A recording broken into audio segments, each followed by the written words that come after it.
Selamat berjumpa kembali dalam layanan audio Sahabat Seperjalanan. Hari ini adalah hari Selasa 23 Desember 2025. Tema renungan saat teduh kita dengan judul Kasih dan Pengorbanan. Firman Tuhan terambil dalam 1 Yohanes 4 ayat 20 sampai dengan ke-21. Jikalau seorang berkata, "Aku mengasihi Allah," dan ia membenci saudaranya, maka ia adalah pendusta. Karena barang siapa tidak mengasihi saudaranya yang dilihatnya, tidak mungkin mengasihi Allah yang tidak dilihatnya. Dan perintah ini kita terima dari Dia. Barang siapa mengasihi Allah, ia harus juga mengasihi saudaranya. Mari kita berdoa. Bapa yang di dalam surga, dalam suasana Natal ini, kami belajar kasih adalah pengorbanan. Dalam nama Tuhan Yesus kami berdoa, amin. Shalom sahabat perjalanan yang dikasihi Tuhan. Sungguh bersuka cita, kita sebentar lagi memasuki suasana Natal tanggal 25. Hari ini adalah tanggal 23 dan tentu sudah banyak perayaan-perayaan ibadah-ibadah yang dilakukan di gereja masing-masing. Selamat Hari Natal, Tuhan memberkati kita semua. Kasih adalah pengorbanan. Di dalam bagian Alkitab yang kita tahu dengan jelas, seluruh Alkitab berbicara tentang sebuah nubuatan Yesus akan datang ke dalam dunia. Yesus tidak hanya menyatakan kasihnya yang sudah kita pahami, sudah kita miliki, sudah kita rasakan, yang menyelamatkan kita, yang memberikan janji hidup kekal di kemudian hari, yang memperbaharui kita, yang menyertai kita. Setelah Yesus naik ke surga, Dia memberikan Roh Kudus, Roh penghibur, yang menolong kita, mendampingi kita, menguatkan kita. Namun tidak selesai, kita hanya menjadi orang yang menerima kasih dan cintanya Tuhan. Apa yang firman Tuhan katakan? Kasih tidak boleh berhenti pada diri kita. Kasih harus mengalir. Tatkala kita sudah menerima kasih Allah sepenuh-penuhnya, sebaik-baiknya, dan kasih yang sempurna, yang berlimpah terjadi pada kita, maka kasih itu harus mengalir. Mengalir bagaimana? Yaitu kasih harus kemudian tersalur kepada yang lain. Apa yang sudah dilakukan oleh Yesus menjadi contoh teladan yang harus kita lakukan di dalam kehidupan kita kepada orang-orang yang ada di sekitar kita. Tentu yang terdekat adalah keluarga, kemudian orang-orang yang lebih dekat dengan kita juga adalah lingkungan yang lebih besar lagi. Buat anak-anak mungkin teman sekolah, teman kampus, teman kerja bagi yang sudah bekerja.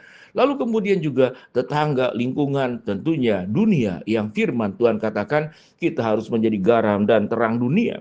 Apa yang firman Tuhan katakan dalam 1 Yohanes 4 ayat 20 sampai 21? Jikalau seorang berkata, "Aku mengasihi Allah," dan ia membenci saudaranya, maka ia adalah pendusta. Karena barang siapa tidak mengasihi saudaranya yang dilihatnya, tidak mungkin mengasihi Allah yang tidak dilihatnya. Dan perintah ini kita terima dari Dia. Barang siapa mengasihi Allah, ia harus juga mengasihi saudaranya. Mari kita belajar minimal di keluarga kita.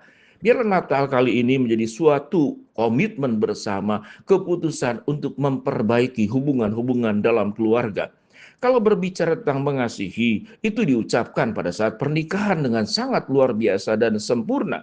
Kita tahu dengan jelas niatan yang baik mengasihi itu dimulai oleh setiap kita masing-masing. Hubungan suami istri, orang tua dan anak, niatnya adalah untuk mengasihi. Dan kita sudah tahu dalam pengetahuan kita apa itu mengasihi. Dan kemudian kita berkomitmen mengucapkannya, menjanjikannya kepada orang di sekitar kita. Namun di dalam pelaksanaannya tidaklah mudah. Bagaimana Yesus melewati sebuah perjalanan yang sangat jauh, yang sangat berat, yang sangat panjang, mengosongkan dirinya. Lalu kemudian tidak memikirkan tentang kepentingan dirinya. Jikalau seorang berkata, "Aku mengasihi Allah," dan ia membenci saudaranya. Bayangkan, tidak mengasihi saja dengan tidak perlu membenci itu sudah salah. Apalagi kemudian mengasihi diganti dengan membenci. Ada banyak faktor mengapa seseorang itu membenci. Namun yang biasanya disebabkan karena kita mungkin dirugikan. Atau kebencian juga disebabkan karena hubungan timbal balik yang tidak seimbang. Kalau kita berbicara, kita sakit hati dihianati, kita sakit hati karena kita dipersulit, kita sakit hati karena kita dihina, kita sakit hati karena kita dirugikan, kita sakit hati karena diperlakukan tidak adil. Itulah yang diterima oleh Yesus secara sepenuh-penuhnya. Semuanya itu dilakukan dalam rangka Dia mencintai kita. Cinta tidak pernah memikirkan bagaimana hitung-hitungan.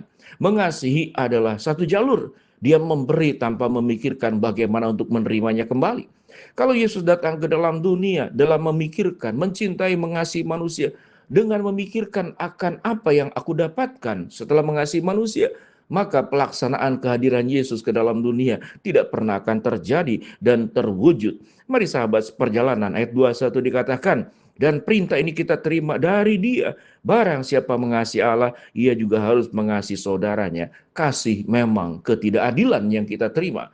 Kasih memang tidak bisa membalas keburukan dengan keburukan, pengkhianatan dengan pengkhianatan. Rasa sakit dibalas dengan menyakiti, memukul dibalas dengan memukul kembali. Hukum gigi ganti gigi, mata ganti mata, tangan ganti tangan tidak berlaku dalam hukum kasih. Hukum kasih adalah memberi tanpa berharap untuk menerima. Memang seakan-akan ini sesuatu yang sangat ideal, tapi memang kasih Allah adalah kasih yang ideal.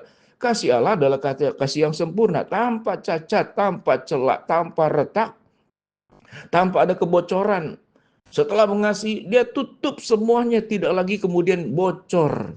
Bocor itu artinya mengasihi dengan setengah rela. Mengasihi tapi kemudian rasa tidak rela untuk menyatakan kasihnya. Rasa kita menjadi orang yang sangat dirugikan. Kasih itu memang dirugikan. Kasih itu memang tidak seimbang. Kasih itu memang bukan hubungan timbal balik. Aku dapat memberi apa, lalu aku akan mendapatkan apa. Tidak demikian. Mari sahabat seperjalanan, dalam suasana Natal yang sangat indah ini, kita memperbaiki hubungan-hubungan. Sebut saja kalau orang yang menyakiti kita tidak bisa kita kontak, minimal jangan hubungi orang tersebut, jangan kaitan orang tersebut dengan menyimpan kebencian. Biarlah pada saat ini kasih itu memang pengorbanan.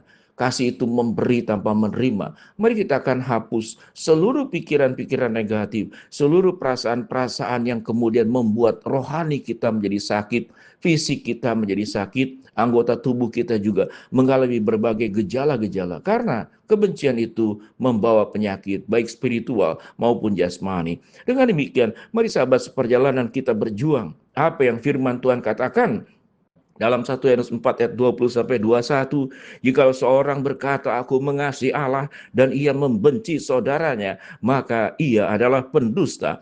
Karena barang siapa tidak mengasihi saudaranya yang dilihatnya, tidak mungkin mengasihi Allah yang tidak dilihatnya. Dan perintah ini kita terima dari Dia. Barang siapa mengasihi Allah, ia harus juga mengasihi saudaranya. Kita sudah menerima semua yang terbaik. Tentang berbagi, bagaimana kita bisa berbagi kepada orang lain? Karena kita memiliki. Dan Tuhan sudah memberikan itu kepada kita. Kasih yang kita terima dari Allah, berarti kita sudah memiliki kasih Allah. Tinggal membagikannya. Tidak hanya kita simpan untuk diri sendiri. Mari kita berjuang. Ya Tuhan, jadikan aku tidak hanya sebagai penerima-penerima kasih Allah, tapi sebagai penyalur-penyalur kasih Allah. Bukan kepada orang yang sama-sama baik dalam hubungan.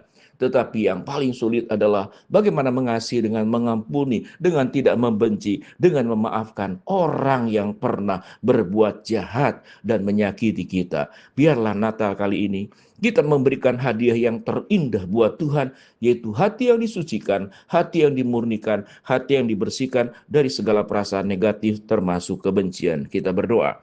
Bapa dalam surga, hamba-Mu berdoa buat sahabat seperjalanan yang sakit, Tuhan jamah sembuhkan. Sahabat seperjalanan yang sedang menghadapi masalah, Tuhan bukakan jalan. Sahabat seperjalanan yang sedang berdoa mengharapkan sesuatu, Tuhan kabulkan sesuai dengan waktu rencana Tuhan yang terbaik. Di dalam nama Tuhan Yesus kami belajar mengasihi adalah pengorbanan. Amin. Shalom, Tuhan memberkati kita semua.